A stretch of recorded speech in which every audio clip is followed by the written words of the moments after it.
बच्चों के दिन के मौके पर जनाब अल्ताफ हुसैन हाली की एक नज़्म बच्चों के लिए पेश है।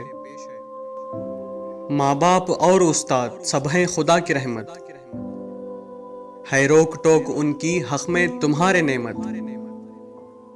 कड़वी नसीहतों में उनकी भरा है अमृत, चाहो अगर बड़ाई तो कहना बड़ों का मानो।